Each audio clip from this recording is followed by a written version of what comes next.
Shalom, silakan duduk kembali. Bapak, Ibu, Saudara-saudara, kita akan membaca dari Alkitab kita, yaitu Kitab Raja-Raja pasal 10. Kitab Raja-Raja pasal 10. Kita akan membaca ayat yang 1 sampai dengan ayat 13. Kita akan membaca pula dengan cara berbalasan, supaya kita semua mengambil bagian dalam pembacaan firman Tuhan ini. 1 Raja-Raja 10 ayat 1 sampai dengan ayat 13. Kunjungan Ratu Negeri Seba. Ketika Ratu Negeri Seba mendengar kabar tentang Salomo berhubung dengan nama Tuhan, maka datanglah ia hendak mengujinya dengan teka-teki. Ayat 2. Ia datang ke Yerusalem dengan pasukan pengiring yang sangat besar, dengan unta-unta yang membawa rempah-rempah, sangat banyak emas dan batu permata yang mahal-mahal. Setelah ia sampai kepada Salomo, dikatakannya segala yang ada dalam hatinya kepadanya. Dan Salomo menjawab segala pertanyaan ratu ini. Bagi raja tidak ada yang tersembunyi, yang tidak dapat dijawabnya untuk ratu itu. Ketika Ratu Negeri Sheba melihat segala hikmat Salomo dan rumah yang telah didirikannya, makanan di mejanya, cara duduk pegawai-pegawainya, cara pelayan-pelayan melayani, dan berpakaian, minumannya dan korban bakaran yang biasa dipersembahkannya di rumah Tuhan, maka tercenganglah ratu itu. Dan ia berkata kepada raja, "Benar juga kabar yang kudengar di negeriku tentang engkau dan tentang hikmatmu. Tetapi aku tidak percaya perkataan-perkataan itu sampai aku datang dan melihatnya dengan mataku sendiri. Sungguh setengahnya pun belum diberitahukan kepadaku. Dalam hal hikmat dan kemakmuran, engkau melebihi kabar yang kudengar. Berbahagialah para istrimu, berbahagialah para pegawaimu ini yang selalu melayani engkau dan menyaksikan hikmatmu. Terpujilah Tuhan Allahmu yang telah berkenan kepadamu semikian, hingga ia menundukkan kau di atas takhta kerajaan Israel. Karena Tuhan mengasihi orang Israel untuk selama-lamanya, maka ia telah mengangkat engkau menjadi raja untuk melakukan keadilan dan kebenaran. Lalu diberikannya kepada raja 120 talenta emas dan sangat banyak rempah-rempah dan batu permata yang mahal-mahal. Tidak pernah datang lagi begitu banyak rempah-rempah seperti yang diberikan Ratu Negeri Sheba kepada Raja Salomo itu. Lagi pula kapal-kapal Hiram yang mengangkut emas dari Ofir, membawanya dari Ofir sangat banyak kayu cendana dan batu permata yang mahal-mahal. Raja mengerjakan kayu cendana itu menjadi langkan untuk rumah Tuhan dan untuk istana raja, dan juga menjadi kecapi dan gambus untuk para penyanyi. Kayu cendana seperti itu tidak datang dan tidak kelihatan lagi sampai hari ini. Raja Salomo memberikan kepada Ratu Sheba segala yang dikehendakinya dan memintanya, selain apa yang telah diberikannya kepadanya sebagaimana layak bagi Raja Salomo. Lalu ratu itu berangkat pulang ke negerinya bersama-sama dengan pegawainya. Saudara-saudara yang terkasih dalam Tuhan, Ratu Sheba ini sangat terkenal. Dan hari ini kita berbicara tentang tokoh yang juga sangat terkenal, yaitu Salomo. Salomo itu dalam bahasa Arab menjadi Sulaiman. Dan kemudian secara populer disebut Nabi Sulaiman. Padahal sebenarnya dalam tradisi, dalam kepustakaan Yahudi, dalam kitab-kitab yang paling kuno, Sulaiman itu bukan seorang nabi. Dia adalah seorang raja. Tetapi karena hikmatnya yang begitu tinggi, maka seringkali dia dijuluki nabi. Tapi dia bukan nabi sebetulnya. Tidak ada ketentuan dalam kitab suci tentang hal itu. Nah, kadang-kadang kisah-kisah dalam Alkitab itu kalau sudah sampai di tradisi Arab, semua dinabikan. Iskandar Zulkarnain nabi. Kalau Anda pergi ke Betania, Betania itu di Israel. Di sana ada dua gereja, satu gereja Ortodoks Yunani, satu gereja Katolik. Di Betania itu tempat di mana Lazarus pernah dibangkitkan oleh Yesus Kristus dari kematian. Nah, karena di sini sudah ada gereja Ortodok Yunani, di sini sudah ada gereja Katolik. Kemudian pada zaman pasukan Salahuddin memasuki Yerusalem, umat Islam sempat menguasai tempat itu. Lalu di depannya yang bisa dikuasai orang Muslim, sekarang didirikan masjid. Dan Anda bisa saksikan sampai hari ini dalam tulisan Arab di situ ditulis Masjid Nabi Azhar, Masjid Nabi Lazarus. Nah, yang ngangkat Lazarus jadi nabi itu siapa? Di Quran pun juga tidak ada nabi yang namanya Lazarus. Di Injil pun tidak ada nabi yang namanya Lazarus, tapi disebut Nabi Lazarus. Kalau Anda pergi ke Alexandria, di sana ada masjid besar namanya Masjid Nabi Daniel. Padahal di Indonesia Daniel itu mesti Kristen atau Yahudi kalau di Timur Tengah, tapi Daniel pun nabi. Semua dianggap nabi. Di Jakarta ada Masjid Lause. Karena Lause itu pendiri dari ajaran Tao Te Ching, itu juga disebut nabi. Buya Hamka almarhum dalam tafsir Al-Azhar mengatakan bahwa seorang nabi, seorang rasul itu selalu dikirim kepada setiap kaum. Lalu dicari, kalau setiap kaum berarti kan Cina harus ada nabinya. Siapa nabinya? Lause. Kalau gitu di India siapa nabinya? Terus pakai ilmu yang namanya otak-atik matuk. Di sana dalam Quran ada nabi yang namanya Zulkifli. Di situ tidak ada keterangannya Zulkifli itu anak siapa, bapaknya namanya siapa, hidup zaman apa. Tidak pernah ada keterangan dalam Al-Quran. Dalam Al-Quran dikatakan ingatlah kisah tentang Zulkifli, Ilyas dan nabi-nabi yang lain. Kemudian sama Buya Hamka di otak-atik, Jul itu Buddha, Kifli itu Kafilawastu.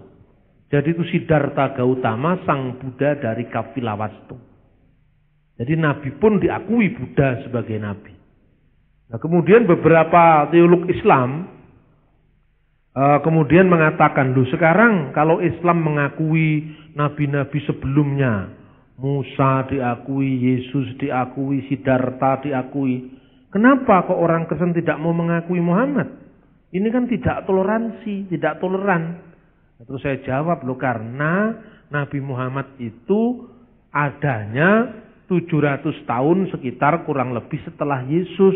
Karena itu tidak ada catatannya di sini. Jadi sulit untuk memaksa orang Kristen menerimanya, kan begitu kan? Loh tapi kan Islam bisa menerima Yesus, bisa menerima Musa, bisa menerima Lause, bisa menerima Siddhartha Gautama. Iya bisa. Terus saya balik. Kalau menerima Nabi setelah Muhammad bisa nggak? Wah itu palsu lah. Palsu jari ini sampean. Bagi mereka nggak palsu kan gitu kan. Penyakitnya kaum agama itu adalah memaksakan paradigmanya kepada agama lain. Inilah akar dari kesalahpahaman agama-agama. Kemudian paradigma kita yang kita paksakan itu kalau tidak cocok kita nuduh yang lain palsu. Kan begitu intinya. Nah sekarang ini era keterbukaan, tidak bisa seperti itu lagi. Saya ingin menggambarkan nabi-nabi itu adalah sosok historis yang nyata, bukan dongeng. Karena itu saya terilhami untuk mengangkat Salomo ini apa? Ketika kemarin saya kurang lebih 1 bulan tinggal di Timur Tengah. Karena untuk menyelesaikan riset saya mulai akhir bulan April sampai awal bulan Juni. Saya tinggal di Timur Tengah. Saya melihat banyaknya buku-buku yang beredar tentang sejarah kenabian. Yang membuat saya terusik. Lah ini orang Kristen, orang Yahudi, orang Muslim. Tinggal di tempat yang sama. Kok tidak mau saling membaca? Ini kan persoalan. Jadi bagi orang Timur Tengah itu salah satu pola toleransi itu koeksisten. Kita saling ada, tidak saling mengganggu. Ya milikku ya seperti ini, milikmu ya seperti itu. Lakum dinukum waliyadin. Bagiku agamaku, bagimu agamamu, selesai. Itu baik, tapi tidak yang terbaik. Karena kalau kita bertemu dengan orang lain, pasti kita mendengar pemikiran orang lain. Kita harus mendengar. Seperti orang lain juga mau mendengar saya juga ingin mendengar orang lain. baru itu namanya top markotop, betul namanya. Hebat, karena apa? Kita mengerti kebenaran bukan karena apa yang kita pahami dari agama kita, tapi juga mengerti orang lain. Nah, ini saudara-saudara. Karena itu kenapa saya contoh seperti ini. Ketika toleransi itu ada koeksisten, kita saling ada, aku di sini, engkau di situ, sama saja, itu koeksisten. Kita saling ada tanpa saling mengganggu. Itu mutunya kira-kira sama dengan tingkatan sesama bis kota dilarang saling mendahului. Tunggal guru, ojo saling ganggu. Gitu kira-kira seperti itu. Tetapi dalam konteks sekarang adalah pro-eksisten. Artinya pro-eksisten, kita saling ada dan kita saling mengerti. Kita saling ada dan kita saling memahami. Kita saling ada dan kita saling berbagi. Nah, ini yang sulit dilaksanakan. Karena setiap agama itu punya ego masing-masing. Padahal kalau ini nggak dilaksanakan, bencananya lebih besar. Kalau situasi aman, lakum dinukum baliyadin itu cocok. Situasi aman. Tapi kalau situasi tidak aman, contohnya Ambon.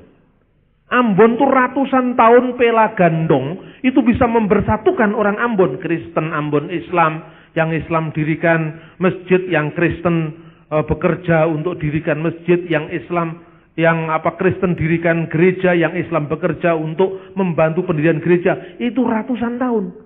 Tapi hanya diprovokasi pelan-pelan hanya karena ada orang Kristen mukul orang Islam, atau sebaliknya orang Islam mukul orang Kristen di pasar, terus jadi bakar-bakaran bertahun-tahun. Karena apa? Lah wong orang Ambon tuh baku hantam itu biasa. Bukan orang Ambon kalau ngomongnya tidak keras kan? Bukan orang Ambon kalau tidak baku hantam. Kenapa? Sejak dulu-dulu orang Ambon bertengkar tidak pernah ada bakar-bakaran. Kok sekarang ada? Karena apa? Provokasi itu muncul karena kita hanya tingkat koeksisten. Tingkat koeksisten itu apa? Ya saya begini, kamu begitu. Tidak lebih daripada itu. Padahal kalau saling memahami informasi orang lain yang keliru, dapat kita sangkal dengan pengetahuan kita. Oh bukan, Islam bukan begitu. Oh bukan, Kristen bukan begitu. Ini kunci perdamaian. Nah, saudara-saudara yang terkasih dalam Tuhan, di Timur Tengah hampir sama dengan di Ambon. Maka saya itu mengagumi Indonesia, tanah air saya. Saya mengagumi founding father Bung Karno, Bung Hatta, Pak Yamin. Bayangkan, di Eropa orang sadar agama tidak menjadi faktor pemersatu berdirinya sebuah bangsa. Itu baru tahun 1882 ketika seorang datuknya pergerakan nasionalisme, pemikir besar nasionalis yang bernama Ernest Renan berbicara di depan Universitas Sorbonne. Itu pun setelah dia belajar perpecahan Belgia dan Belanda. Baru dia sadar 1882. Lebih tua Pangeran Diponegoro.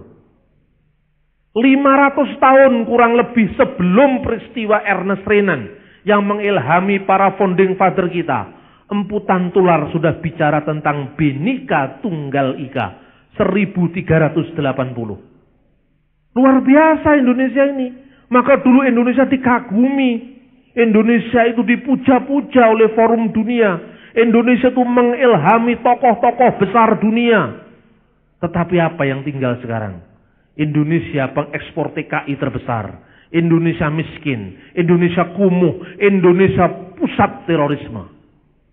Ini hanya bisa dilakukan dengan gerakan kesadaran, gerakan budaya sehat, gerakan toleransi. Dan itu hanya dengan ilmu pengetahuan. Saudara-saudara terkasih dalam Tuhan. Saya mengangkat ini karena saya melihat coba sekarang. Israel ya. Orang Islam sama orang Yahudi terutama. Kalau Kristen tidak ikut-ikut dalam hal ini. Karena mau bait Allah jadi mau ndak itu bukan urusan saya itu kalau Kristen. Tapi kalau orang Muslim berkepentingan dengan Yerusalem, khususnya Yerusalem Timur, orang Yahudi juga berkepentingan dengan Yerusalem Timur. Kalau Anda lihat TV, jangan langsung percaya. Cek and recheck dulu. Karena apa? Di TV itu banyak cerita-cerita yang dibesar-besarkan. Contohnya, yang namanya Hamas itu bukan mewakili Palestina. Hamas itu faksi garis keras Palestina dan tidak mewakili Palestina. Apa sumpahnya Hamas? Sampai di anggaran dasarnya itu ada sumpah-sumpahnya. Ketika tentara salib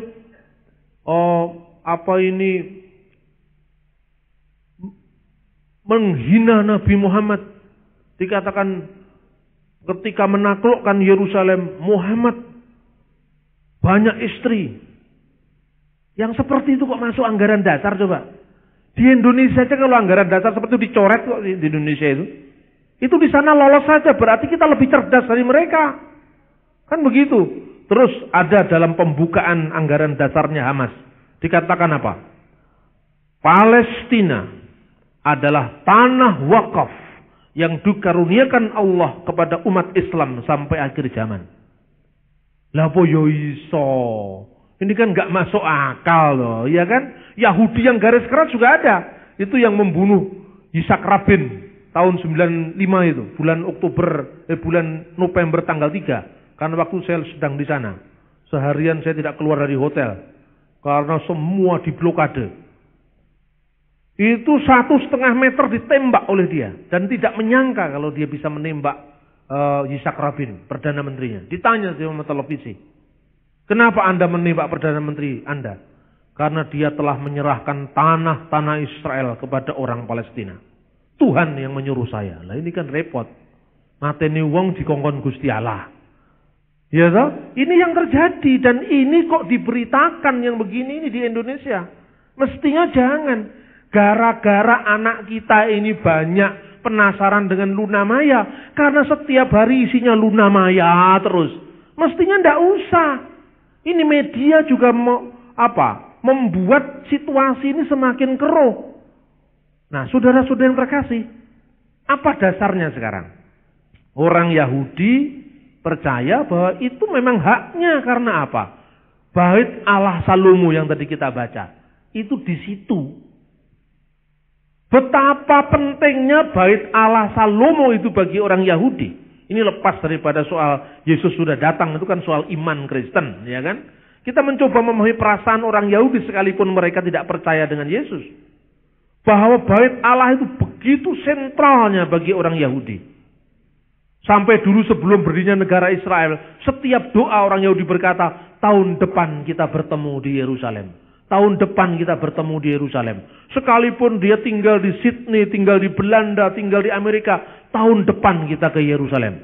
Kerinduan itu terobati ketika berdirinya negara Israel. Dan tempat itu memang tempat yang paling suci bagi orang Yahudi. Karena sejarah bergulir terus, tahun 695 Khalifah Abdul Malik mendirikan yang namanya Masjid Umar, yang dikenal dalam bahasa Arab Masjid Qubatus Sakra, Masjid Kubah batu, Masjid Kubah karang, Dome of the Rock. Kenapa didirikan masjid di situ oleh Khalifah Abdul Malik bin Marwan? Pada suatu saat ketika Umar bin Khattab menaklukkan Yerusalem, kuncinya diserahkan oleh patriark Ortodok Yunani yang bernama Sophronius. Diserahkan, kemudian patriark dengan menyilakan Umar, ini waktunya kamu sholat asar. Sholatlah di gereja saya. Pasukannya nunggu itu di dekat yang sekarang didirikan masjid Dome of the Rock itu. Tidak, patriark. Kalau saya sembayang di gerejamu, itu anak buah saya yang buta huruf itu nyangka bahwa gereja ini sudah menjadi hak miliknya umat Islam. Karena khalifah mereka, pemimpin mereka, Amirul Mukminin mereka pernah sholat di gerejamu. Lalu bagaimana? Saya ingin sholat di tempat di mana dulu Nabi Daud mendirikan tempat ibadahnya. Masjidnya, padahal zaman itu belum ada kata masjid. Kemudian datang. Di tempat inilah ditunjukkan yang namanya Kubah Karang, tempat di mana Ibrahim pernah nyaris mengorbankan putranya Ishak. Di situ, itu faktanya ada di situ. Kalau soal Ismail itu kan penafsiran kemudian. Di Al-Quran juga tidak ada yang mengatakan Ismail.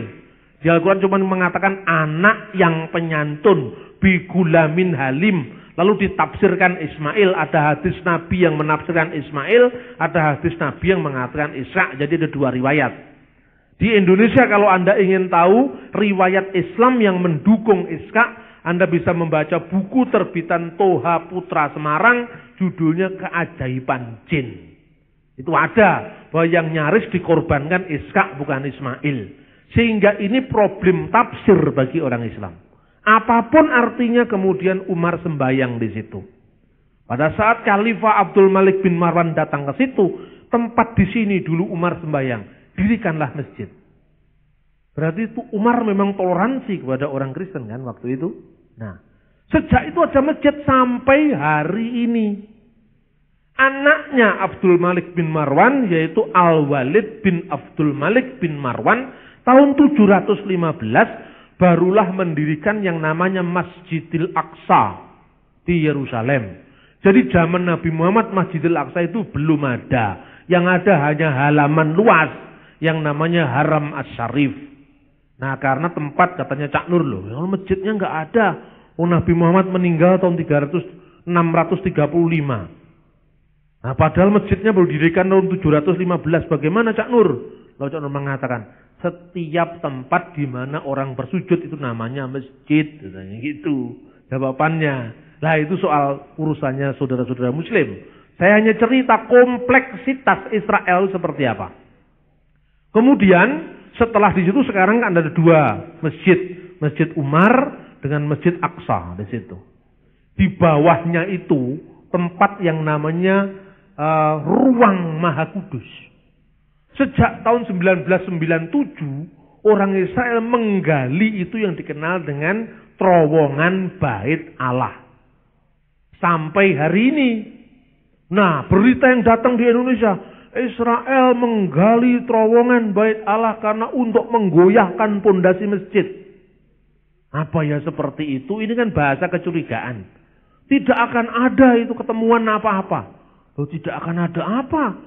Di situ ditemukan kalau selama di tembok ratapan, Anda hanya melihat itu sisa-sisa tembok zamannya Yesus, zamannya Herodes. Sekarang batu-batu zaman Sulaiman itu ketemu. Itu ada prasastinya bahasa Ibrani di situ. Kemudian ada ini batu-batu zaman Herodes, ini batu-batu zaman Salomo. Salah satu batu yang ditemukan itu batu utuh yang menjadi pilar tembok itu, yang menjadi tembok itu beratnya 70 berapa? 500 ton beratnya. Itu batu utuh, caranya mengangkat itu ketemu. Sampai di sana jelas. Nah, jadi orang Israel mencari situsnya Bait Allah dengan arkeologi. Nah, sekarang bandingkan dengan apa itu pengkhotbah-pengkhotbah muslim di Indonesia yang suka apa itu demo terus itu nggak ngerti-ngerti demo. Ceritanya apa? Bandingkan. Pada suatu hari Nabi Sulaiman alaihissalam ketemu dengan iring-iringan semut. Nah ketika semut itu akan terinjak, semutnya mengatakan, ya Rasulullah, masa semut karo ngomong karo wong. Coba bayangkan, semut masa ngomong dengan Nabi Sulaiman, coba bayangkan. Ini sejarah apa dongeng? Orang Yahudi menggali sejarahnya dengan arkeologi, dengan temuan, dengan kriteria-kriteria sejarah. Sementara yang kelompok-kelompok satunya ini, kelompoknya Basu FCS ini yang jenggotnya 12 itu, dia mengatakan semut ngomong dengan Nabi. Coba bayangkan. Apakah ini bisa dijadikan fakta sejarah? Saya netral, karena orang Kristen tidak ada kaitannya dengan konflik ini. Bahkan Vatikan, Paus Yohanes Paulus II mengatakan, Yerusalem tidak boleh menjadi ibu kota Palestina. Yerusalem Timur juga tidak boleh menjadi ibu kota Israel. Ibu kota Israel tetap di Tel Aviv. Palestina ibu kotanya di Ramallah. Yerusalem Timur adalah kota internasional 3 agama. Ini lebih masuk akal. Dan hukum internasional yang mengatur bukan apa? Bukan keyakinan. Sebab kalau keyakinan ya repot contohnya sekarang. Kenapa umat Islam begitu berkepentingan dengan tempat ini? Karena di sini ada Masjid Umar. Nah, Umar kan bukan nabi. Ayo sekarang. Tinggi mana pangkatnya Umar dengan Nabi Daud atau Sulaiman? Sulaiman atau Salomo itu nabinya orang Islam juga. Tokohnya orang Kristen juga. Rajanya orang Yahudi juga. Nah, tokoh yang sama. Kenapa sekarang kok diributkan? Coba bisa dipahami enggak? Yang Islam mengeklaim itu tempat suci. Karena tempat itu pertama, Nabi pernah Isra Mi'raj dari sana. Sekalipun historisitasnya tadi saya tanyakan. Apakah itu benar-benar ada masjid di situ? Wong masjidnya baru dibangun Al-Balid 715. Rasulullah meninggal tahun 632. Masa setelah dia tidak ada, tempatnya baru ada? Ini hal-hal sejarah yang sangat penting, sangat urgent. Nah, ini saudara-saudara. Sementara itu bagi orang Kristen percaya, sudah, robohkanlah bait Allah ini dan dalam waktu 3 hari aku akan membangunnya. Orang Yahudi mengatakan 46 tahun saya membangun bait Allah ini dan kamu mau merobohkan 3 hari? Tetapi Injil Yohanes memberi catatan, yang dimaksudkan bait Allah itu tubuhnya sendiri. Jadi bagi orang Kristen, mau dibangun bait Allah Yahudi, mau dibangun apa, tidak ada masalah. Karena bagi orang Kristen, bait Allah sejati, Sekinah Allah sejati, itu tubuh kemuliaan Kristus, yang sekarang duduk di sebelah kanan Bapa di surga. Jadi orang Kristen tidak berkepentingan dengan situs-situs ini. Saya hanya mengatakan sejarahnya seperti ini. Saudara yang terkasih dalam Tuhan. Karena itu, bacaan ini penting. Sheba itu siapa? Ratu Sheba itu ratu negeri, sekarang itu kira-kira wilayahnya di wilayah Arab Selatan, Ethiopia. Ya, dia sangat mengagumi kabar-kabar tentang kebesaran Raja Salomo. Kemudian dia datang ke sana, mau menguji hikmatnya Salomo. Alkitab mengatakan hikmatnya Salomo itu jauh lebih tinggi dari hikmatnya orang-orang Mesir. Lalu di sana digambarkan bahwa ketika dia sampai kepada Salomo, ternyata Salomo bisa menjawab semua pertanyaannya. Wah, luar biasa. Tapi kemudian kalau Anda lihat kira-kira hikmatnya Salomo itu seperti apa? Ini bacaannya aja juga di dalam kitab Raja-Raja. Raja-Raja pasal 3 ayat 16 dan seterusnya itu digambarkan. Bahwa pada suatu saat ada 2 orang sundal, perempuan sundal. Dia minta keadilan pada Salomo. Suatu saat dia yang satunya punya anak, satunya itu mati. Kemudian anaknya yang mati itu ditukarkan kepada perempuan sundal yang di tempat sisinya. Anaknya yang hidup itu diambil sama dia. Kemudian dia berebut, bukan anak saya yang mati, tapi anakmu yang mati. Bukan anaknya dia yang hidup, tapi anak saya yang hidup, anak dia yang mati.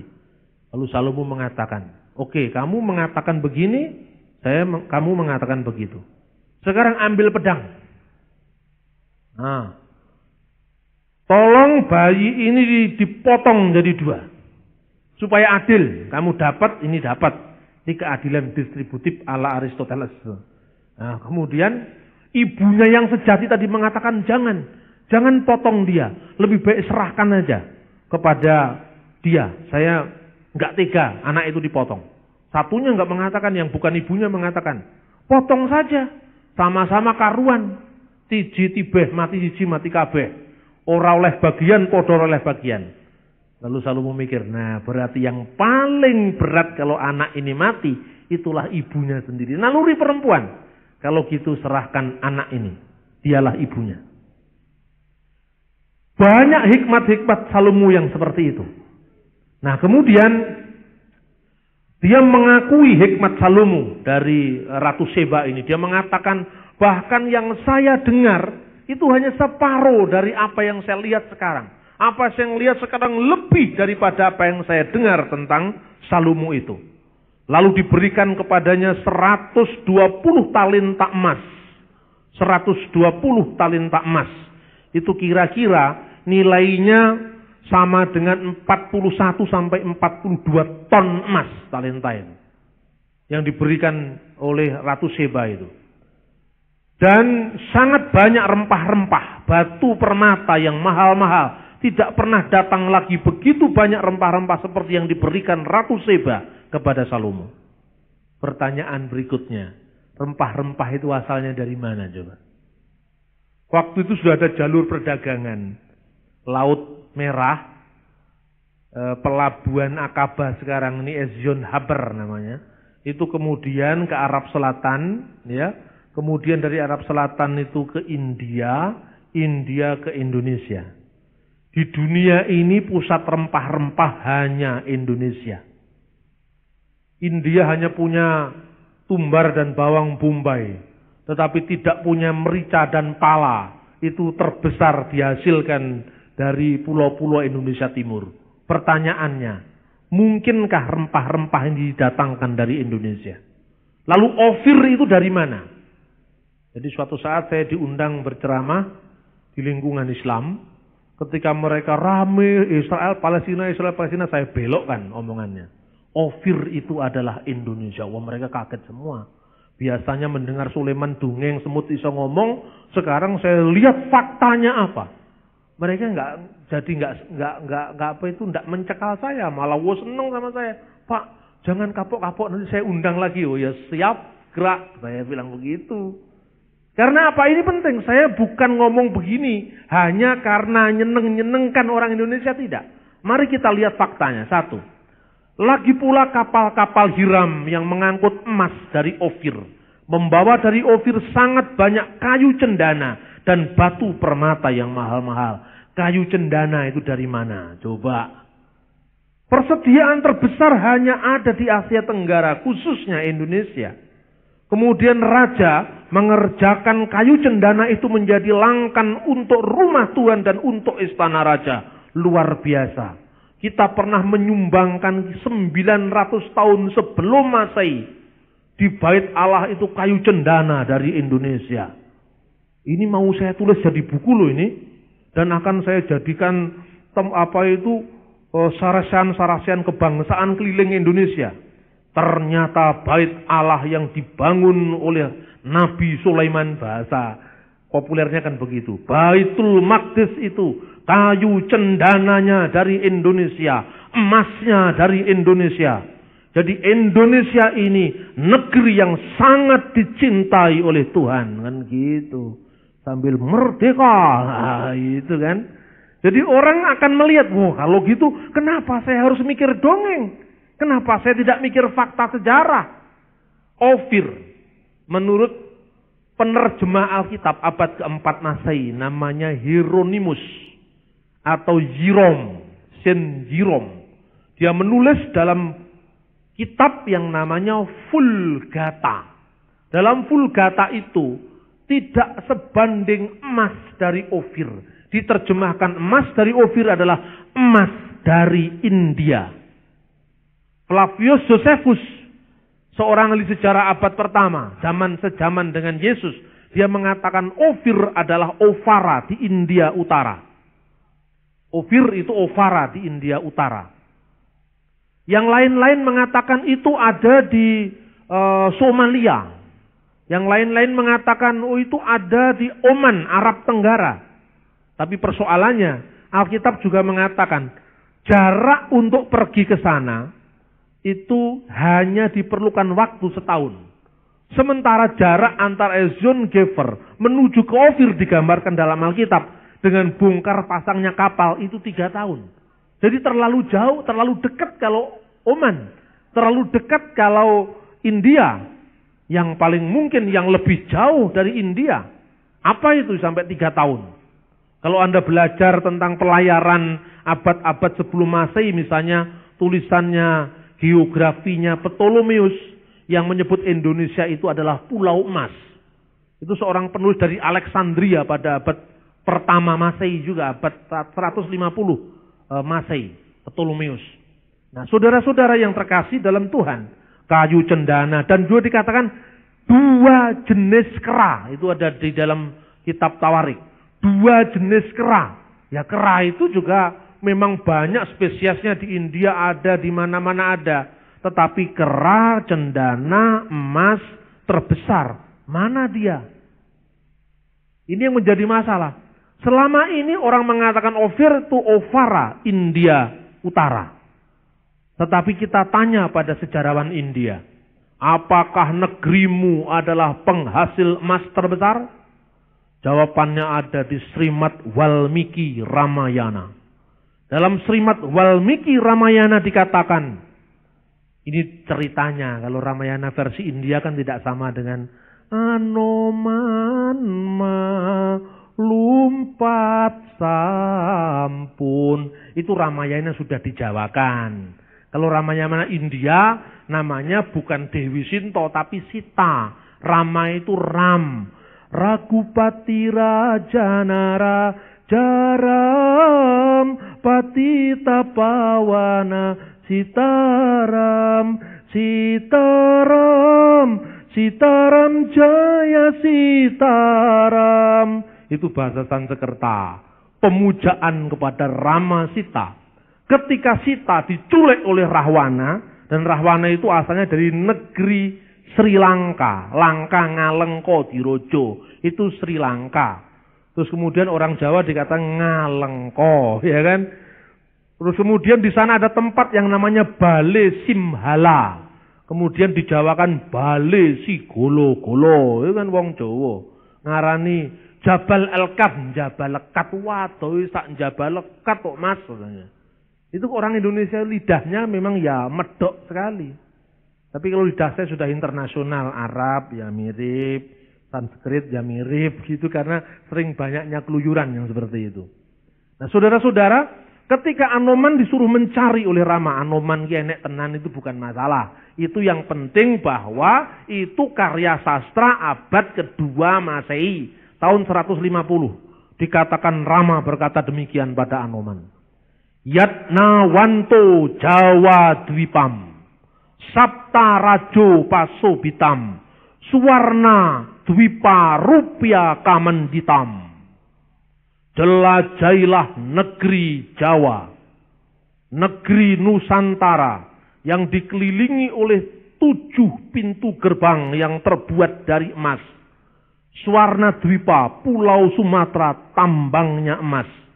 Loh, sejarawan India yang dirujuk oleh Josephus, yang dirujuk oleh ahli-ahli sejarah abad pertama, kedua, tiga, keempat Masehi, waktu itu belum tahu Indonesia. Waktu itu belum tahu bahwa ada negeri yang laksana cuwilan Firdaus di bumi. Waktu itu belum tahu tentang itu. Karena itu dia menafsirkan paling jauh ya India kan begitu. Nah orang India sendiri tidak merasa penghasil emas. Bahkan di akhir Sloka Ramayana itu dikatakan demikian. Di negeri paling timur dari kepulauan itu, yaitu maksudnya Nusantara, Dwipantara itu, ada satu gunung yang namanya Gunung Sirsira, Parwata Siro namanya Gunung Parwata. Puncaknya bersalju tinggi menyaput langit, dikunjungi oleh dewa dan danawa. Mana itu? Gunung Jayawijaya di Papua. Gunung Jayawijaya itu kan ada saljunya. Di sana dikunjungi oleh dewa karena orang India tidak tahu tempat itu terlalu jauh. Dan danawa. Danawa itu yang menjadi bahasa Jawa Danowo, artinya buto. Jadi bagi orang India, ini kurang ajarnya orang India. Orang hitam-hitam itu dianggap buto sama dia. Itulah yang disebut orang Papua. Karena orang India menyebutnya buto, raksasa. Sama dengan Anoman, Sugriwa, Subali. Itu sebetulnya bukan kera. Tapi orang Arya itu ras India yang menang. Itu ketika menaklukkan ras Dravida yang tinggal. Orang Dravida itu primitif. Dia tinggal di pohon-pohon, maka disebut Wanara. Manusia pohon. Manusia yang tinggal di pohon-pohon. Kemudian oleh orang India dijadikan kera. Lalu di Indonesia Wanoro, jadi Ketek Anoman, Ketek Anilo itu sebetulnya suku Dravida. Ini menariknya identifikasi sejarah. Jadi ketika Hieronymus penerjemah Alkitab dalam bahasa Latin menunjuk bahwa Ofir itu adalah India. Orang India sendiri mengatakan, kami bukan penghasil emas terbesar. Kami harus mendatangkan emas dari negeri kepulauan jauh. Dari timur yang jauh. Yaitu negeri Dwipantara atau negeri Nusantara. Bahkan Nusantara dikenal sebagai bermain-main di tepian pantai. Ini syair Kalidasa. Saat itu angin sepoi bertiup. Semerbak wangi bunga-bunga cengkeh, bunga-bunga lawanga. Itu syair India abad ketiga Masehi. Jadi India memuliakan Nusantara. Tapi kenapa disebut India Nusantara ini? Samudra kita kan disebut Samudra India. Karena selama ini Indonesia dianggap imajeri dari India. Fakta mau saya kemukakan. Abad kedua ada yang namanya Didascalia Apostolorum. Itu merupakan naskah gereja purba yang berbicara tentang pelayanan atau peta pelayanan yurisdiksi para rasul. Thomas ketika dibuang undi dia pergi ke India menurut sejarah abad kedua dikatakan kamu akan diutus di India dan negeri-negeri kepulauan jauh.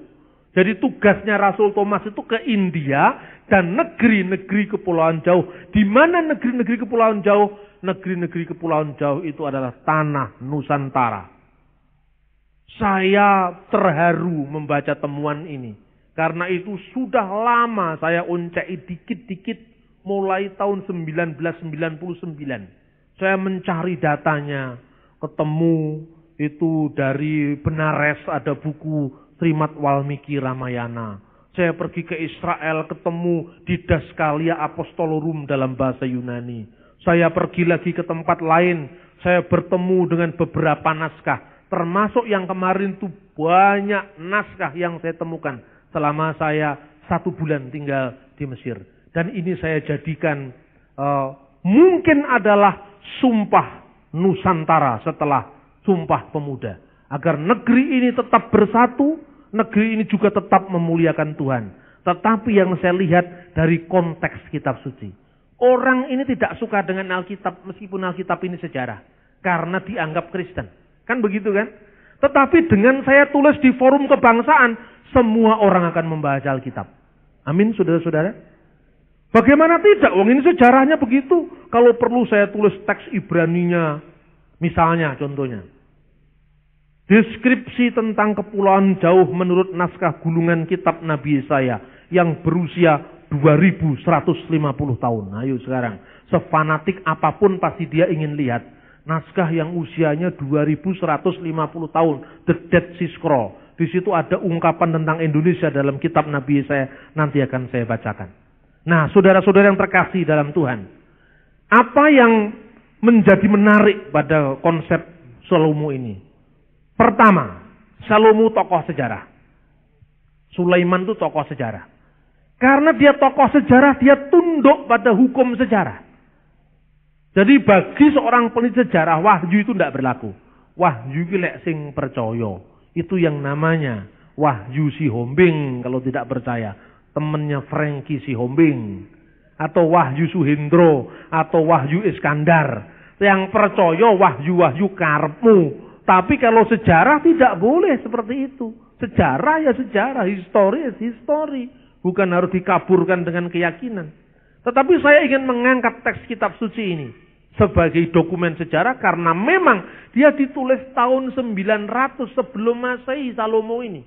Dan ini secara naskah, manuskrip ini sangat berharga. Sehebat apapun Quran dianggap sebagai wahyu Tuhan, abad ke-7. Sejaman dengan Borobudur, tidak ada nilainya. Kan begitu pola pikirnya. Jangan kemudian gara-gara wahyu semua batal, semua tidak berlaku karena wahyu Allah Subhanahu wa taala. Iya menangi dewe kalau itu. Bagi saya, lo kenapa Pak? Kok Al-Quran tidak dikutip di tulisan Anda? Nah ini abad ke-7 sejaman dengan Borobudur. Masa saya kutip? Wong yang diberitakan ini adalah abad-abad pertama Masehi, abad 9 Masehi. Nah yang namanya Nabi Sulaiman itu kan hidupnya abad 9 sebelum Masehi. Ya naskahnya satu-satunya ini. Sampean mau nggak seneng dengan Alkitab, kepeksa seneng karena memang ini naskahnya. Nggak ada dokumen yang selengkap ini. Sampean nggak seneng, kepeksa wis seneng wae ora apa-apa. Karena nggak ada dokumen lain, mau apa sekarang? Bener apa enggak? Saya ingin wacana-wacana ini dikenal orang banyak. Jadi kitab suci itu menjadi pusat pembelajaran. Menjadi pusat di mana orang akan mengacu kitab suci. Sejarawan mengacu kitab suci. Bukan hanya di gereja.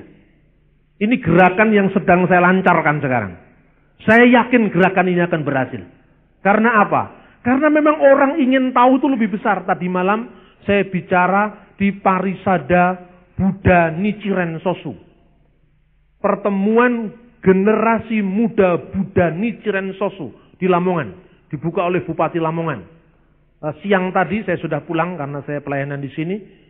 Penceramahnya adalah Wakil Gubernur Jawa Timur. Dan kemarin siang itu ceramahnya adalah Slamet Effendi Yusuf dari MUI, dulu pengurus Golkar.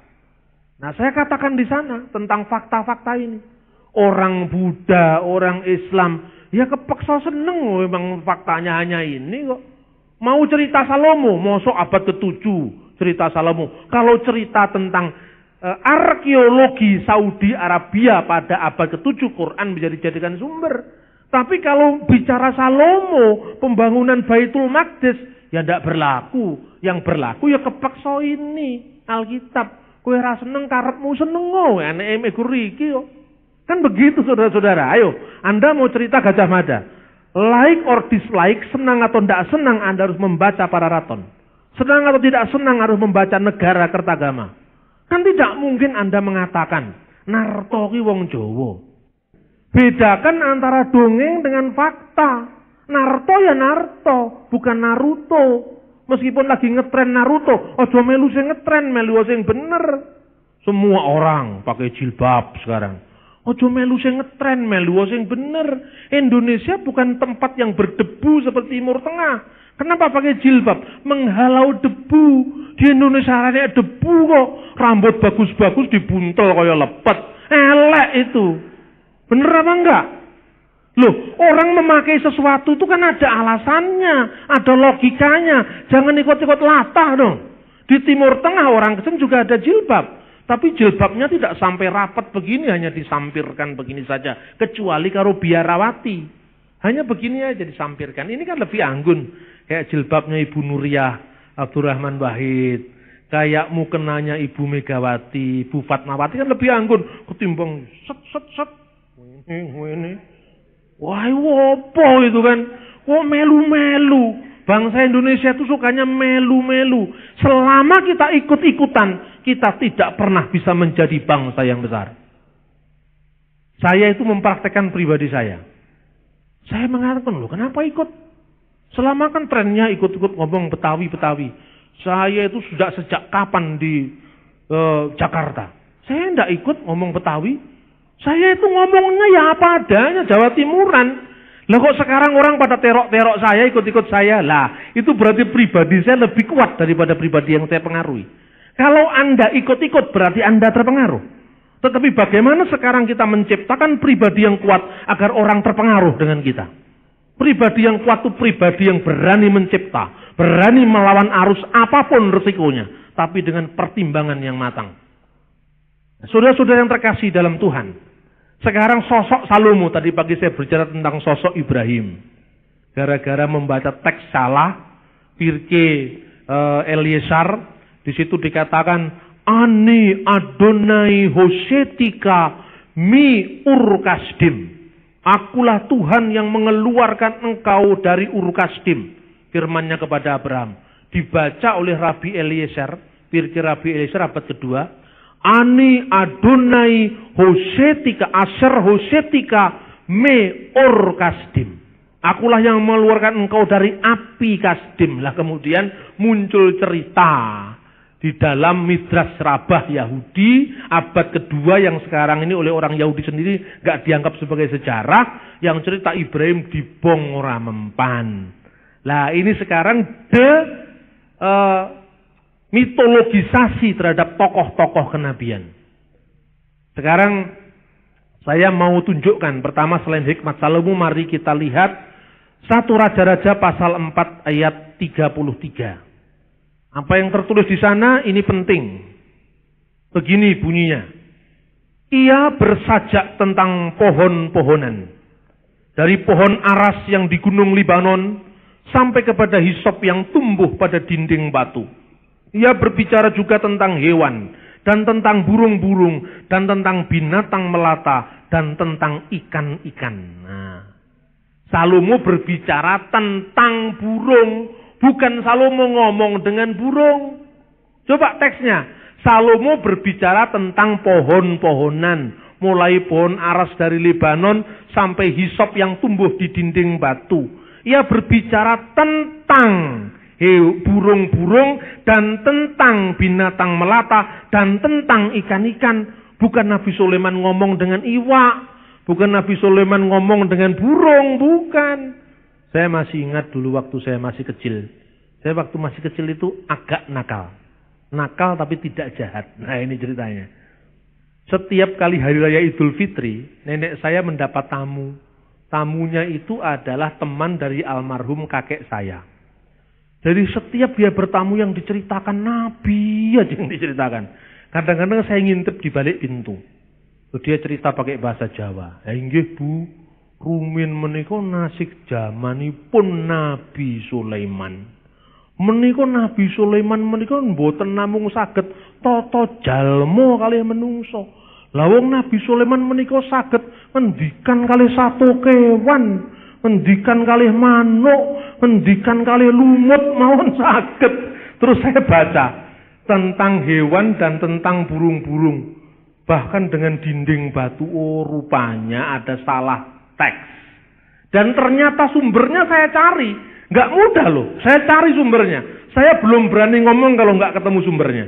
Dan sekarang sumbernya sudah saya temukan. Itu di sebuah Targum 2 Ester. Itu kitab apokrifnya orang Yahudi. Jadi ada Targum yang punya nilai sejarah, Targum Yerusalmi, Targum Onkelos itu punya nilai Yonatan. Tapi kalau Targum Ester itu ya klasifikasinya apokrif di kalangan orang Yahudi.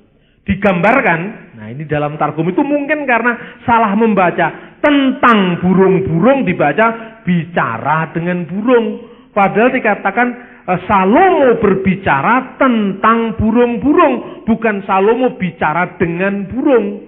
Saya cari teksnya, ternyata ketemu.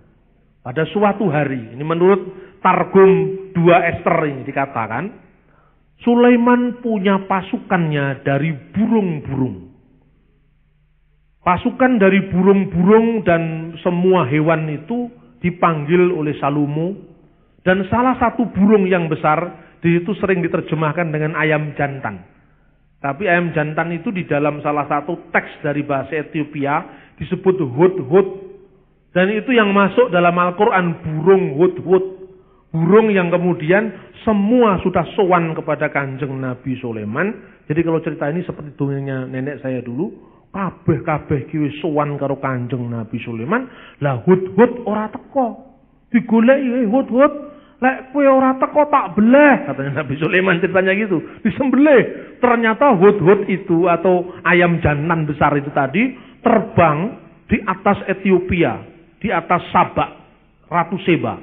Dan cerita tentang Ratu Seba ini di Quran menjadi seorang ratu yang sangat-sangat terkenal sampai menjadi acuan baldatun thayyibatun warrabbun ghafur.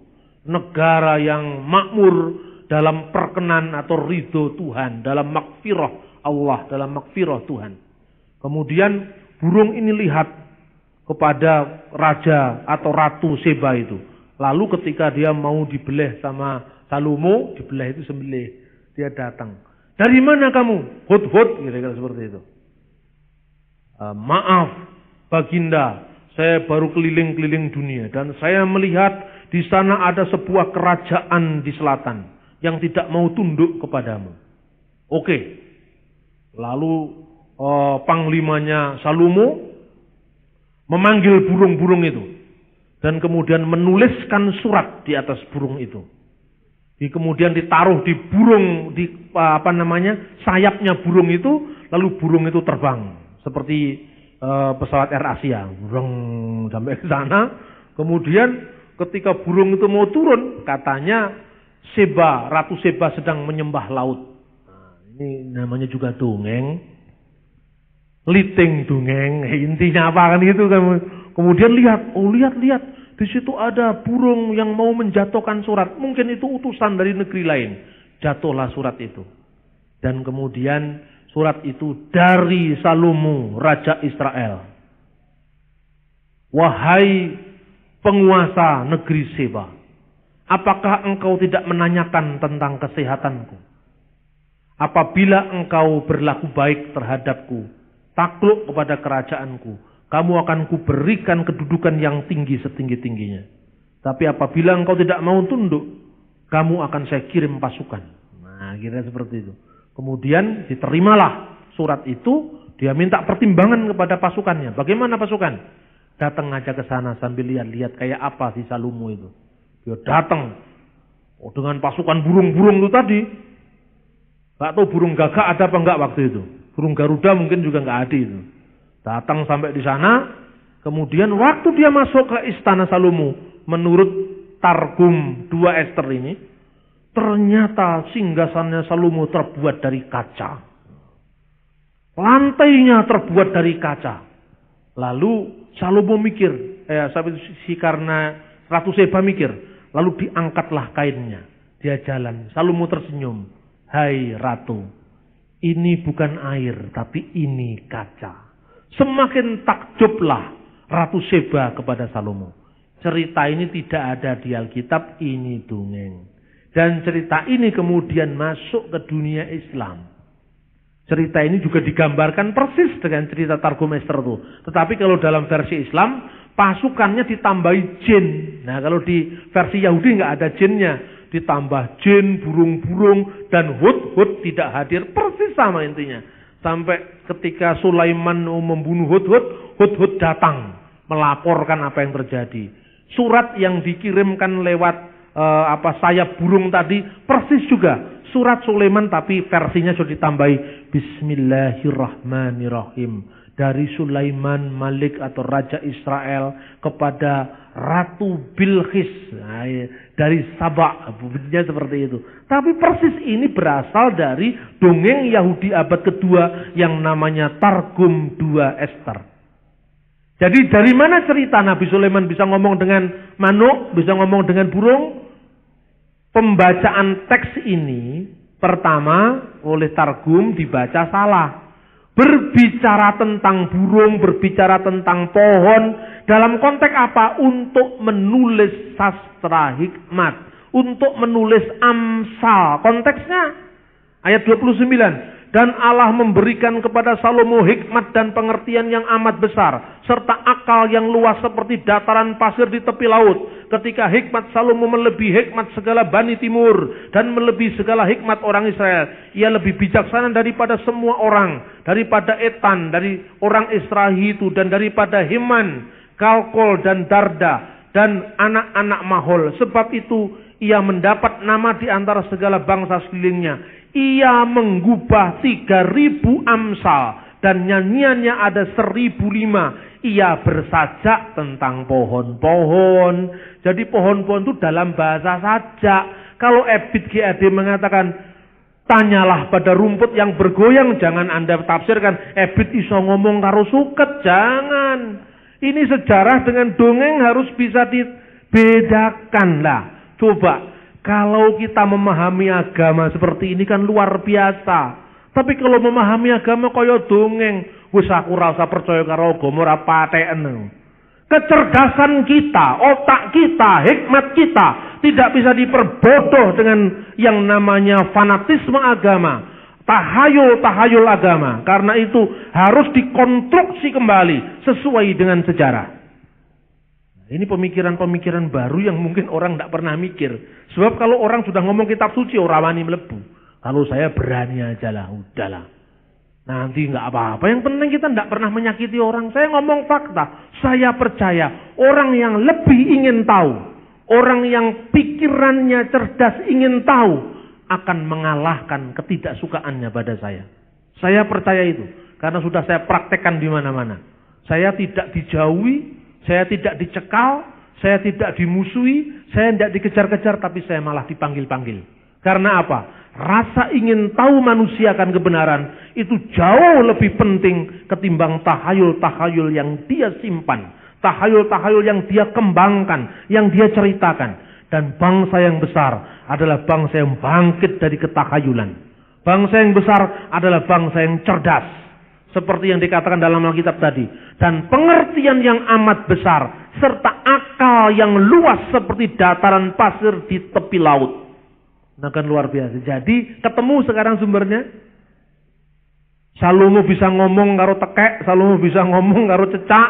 Salomo bisa ngomong seperti Angling Darmo ngomong dengan cecak. Itu sudah ketemu. Itu bukan sejarah. Itu dongeng. Karena itu mari kita kembali pada sejarah. Ya wis kepeksa maca Alkitab sik lek ora seneng karo Alkitab.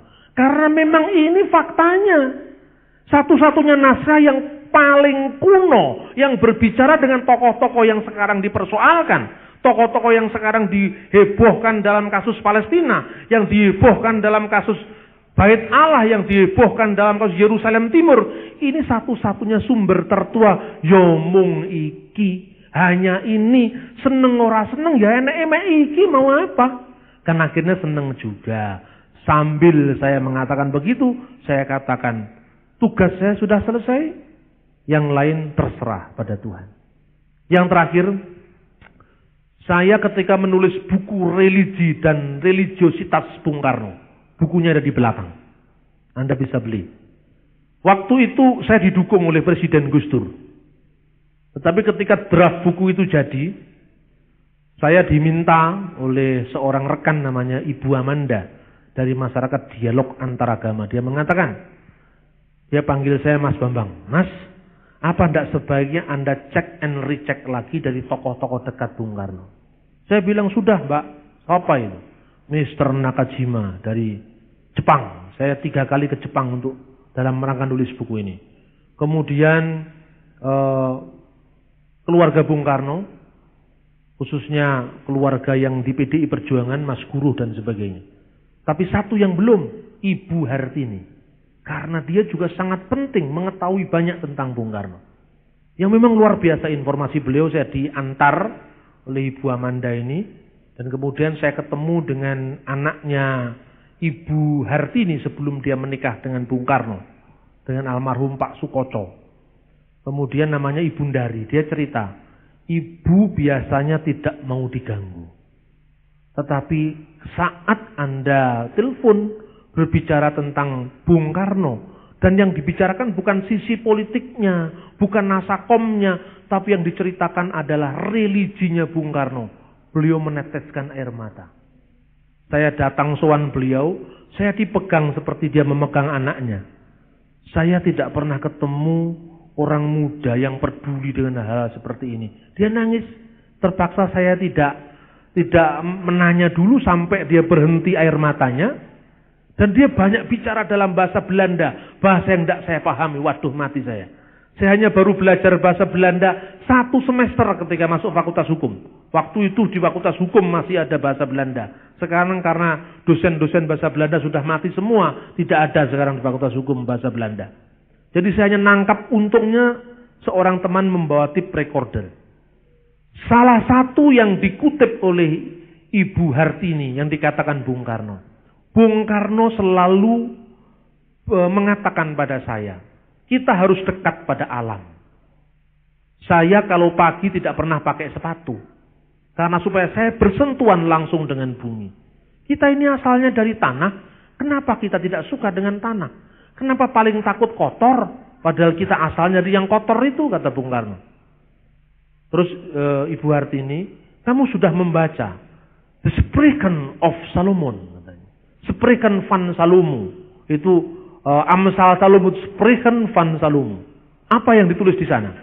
Bung Karno mengatakan, Gatut demir. Pergi belajarlah. Ha itu go. khatut demir, pergi belajarlah pada semut. Semut yang tidak pernah punya raja, tapi punya tempat untuk menyimpan makanan. Itu dari mana? Bung Karno hafal dari kitab Amsal. Hikmat Salomo itulah yang dipraktekkan oleh seorang Soekarno. Luar biasa kan? Orang selama ini hanya melihat Bung Karno itu Muslim. Tetapi saya buktikan di situ, Bung Karno lebih hafal Injil ketimbang Quran. Satu-satunya bahasa yang tidak dikuasai Bung Karno dari sekian banyak bahasa yang lain hanya bahasa Arab. Dia tidak menguasai bahasa Arab. Bung Karno lebih hafal Bhagavad Gita ketimbang Quran. Ini fenomena yang aneh bagi saya. Dan itu saya teliti. Begitu saya teliti jadi buku heboh buku itu. Beberapa tahun yang lalu kan buku itu sempat heboh. Salah satu yang menentang buku itu adalah Pak Dawam Raharjo. Bambang Nursena ini seorang yang menjauhkan Soekarno dari Islam. Terus saya katakan, Islam yang mana Pak? Kalau Islamnya Bapak mungkin iya. Tapi Islamnya Soekarno memang lain dengan Islamnya Bapak. Saya bilang gitu. Itu di Paramadina. Dan yang nyeponsori bedah buku itu Yayasan Wakaf Paramadina yang dipimpin oleh Nurkolis Majid. Saya ingin mengulang cara-cara seperti ini ketika saya mau mengangkat tentang pusaka tumpah darah Indonesia. Jadi Indonesia menurut kitab menurut kitab Nabi Yesaya. Ternyata Indonesia ini menyumbangkan sesuatu, pembangunan Bait Allah. Ini hipotesis saya. Emas dari Ofir itulah yang dibawa oleh Salomo dan digunakan untuk apa? Membangun Bait Allah. Jadi kalau benar emas kita sampai digunakan, wah luar biasa. Indonesia tidak hanya kaya dengan Mas Parno, Mas Joko, Mas Bambang, tapi juga emas beneran. Makanya Pak Damar Jati ngomong sama saya, semua kok dipanggil emas. Emas kita memang ternyata Suwarna Dwipa, Pulau Emas. Nah, salah satu dulu zaman itu adalah Bukit Tinggi dan juga Bukit Tinggi di Jambi, di Padang, dan di Papua. Sampai sekarang Anda kalau ke pantai-pantai di Papua, Anda mencaruk pasir itu ada emasnya di sana. Kekayaan alam yang seperti ini yang luar biasa. Kita bisa miskin seperti ini. Nah, apa yang dikatakan kitab suci tentang negeri kita? Mari kita baca kitab Nabi Yesaya. Nubuatan akhir zaman. Yesaya pasal yang ke-24. Kita akan membaca mulai dari ayatnya yang 14. Dengan suara nyaring mereka bersorak-sorai. Demi kemegahan Tuhan, mereka memekik dari sebelah barat. Sebab itu permuliakan Tuhan di negeri-negeri timur. Nama Tuhan Allah Israel di tanah-tanah pesisir laut. Ia akan meniadakan maut. Terlewati.